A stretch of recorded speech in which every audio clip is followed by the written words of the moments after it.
Soviet sports scientists figured out something in the 1960s that most gyms still haven't caught up to.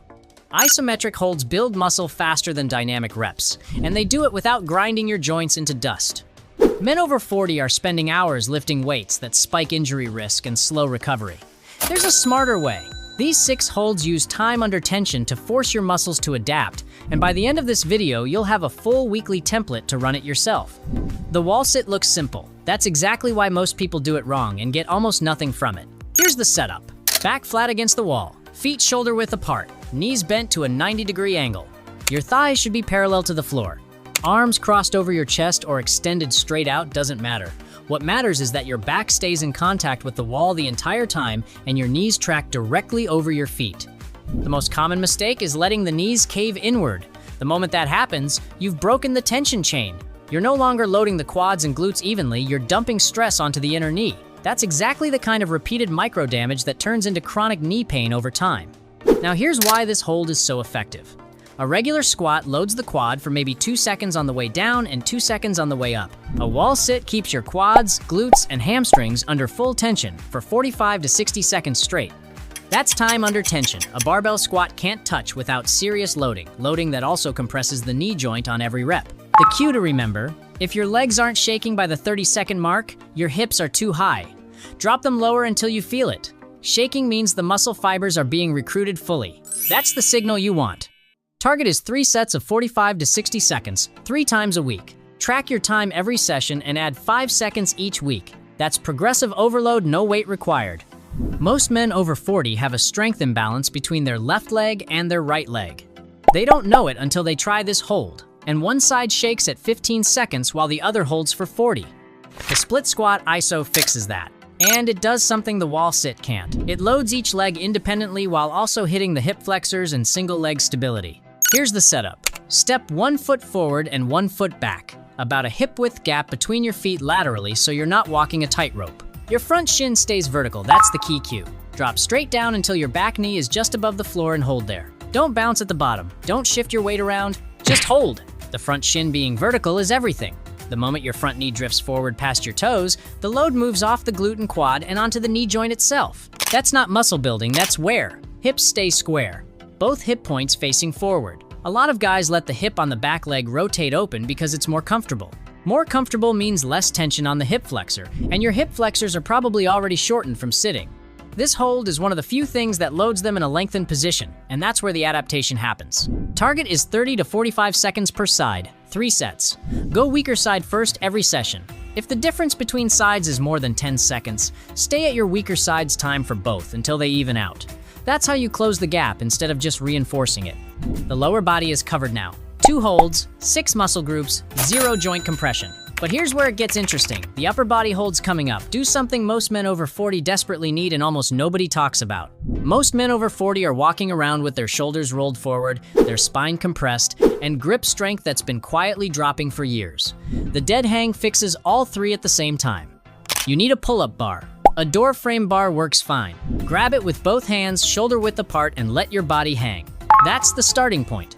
But here's the difference between doing this right and wasting your time. Passive versus active hang. A passive hang is just dangling. Your shoulder joint takes all the load, the rotator cuff sits in a vulnerable position, and you get almost no muscle activation. That's not what we're doing. An active hang means you pack your shoulders down and back before you let your full weight settle. Think about pulling your shoulder blades toward your back pockets. That small movement changes everything. Now your lats are engaged, your shoulders are in a stable position, and the muscles around the joint are doing the work instead of the joint itself absorbing it. Here's why this matters specifically for men over 40. Years of sitting at a desk or driving pulls the shoulders forward. The pec minor gets short and tight, the upper back gets long and weak, and over time that forward posture starts compressing the discs in your cervical spine.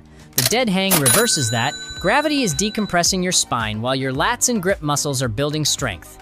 You're doing 2 things at once. The most common mistake is going passive the moment your arms get tired. When you feel the shoulders creeping up toward your ears, that's the moment to refocus on packing them down.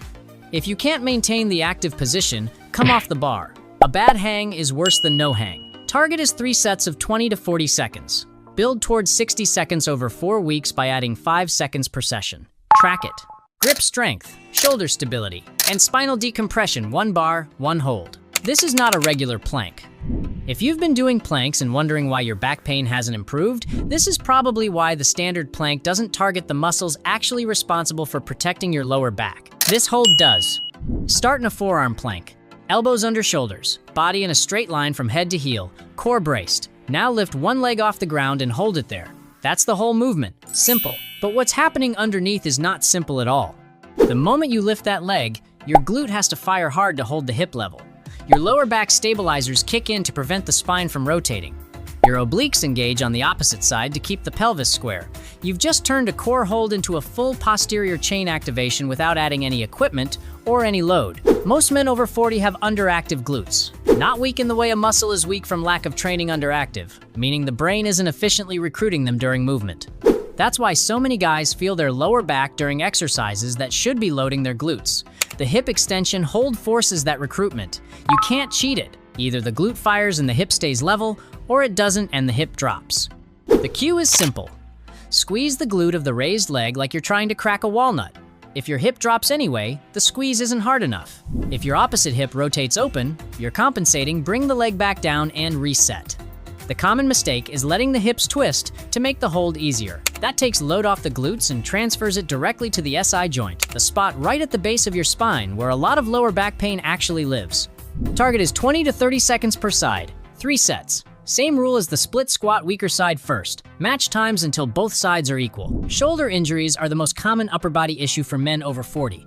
And the irony is that most of the shoulder work guys do overhead pressing, lateral raises, dynamic push-ups loads the shoulder capsule in the exact way that causes those injuries. The pike push-up ISO builds pressing strength and shoulder stability without that risk. Here's the setup. Get into a push-up position. Then walk your feet toward your hands until your hips are high and your body forms an inverted V.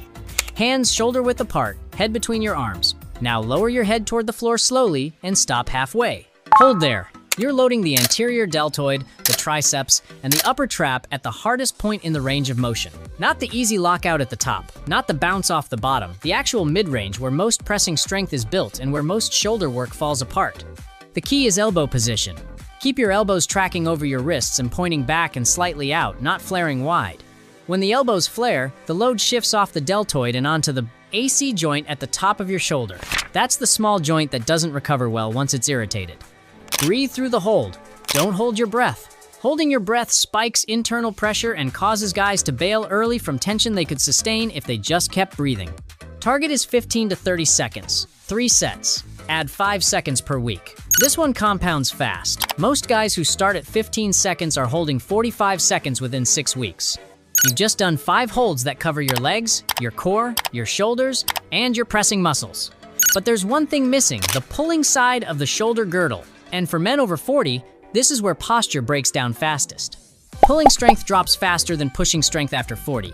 That imbalance is what creates the rounded upper back, the forward head, the tight chest. The towel row ISO is the fix.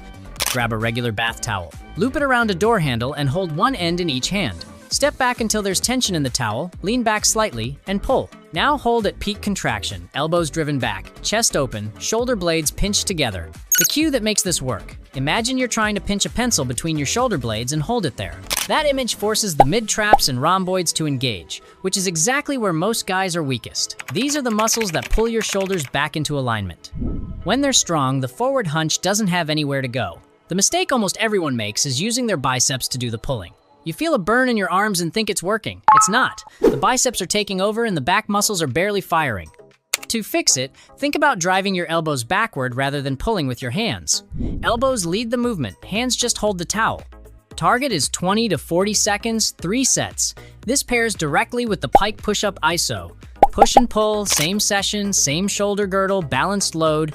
Now before I give you the full weekly template, I want to mention something for the guys who want to go deeper. I put together a complete guide built specifically for men over 40 who are done feeling stiff, beat up, and older than they actually are. Inside, you'll find the full body programming system, the exact progressions that have people telling me they feel 10 years younger in under a month, and the recovery protocols that let you actually move like you did in your 30s or even 20s, waking up without that low-grade ache, walking upstairs without thinking about your knees, feeling at home in your own body again, instead of a prisoner to it.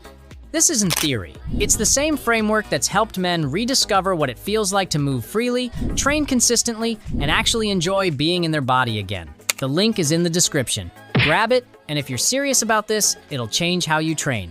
Now the weekly template. Here's how to run all 6 holds together. 3 sessions per week, Monday, Wednesday, Friday works.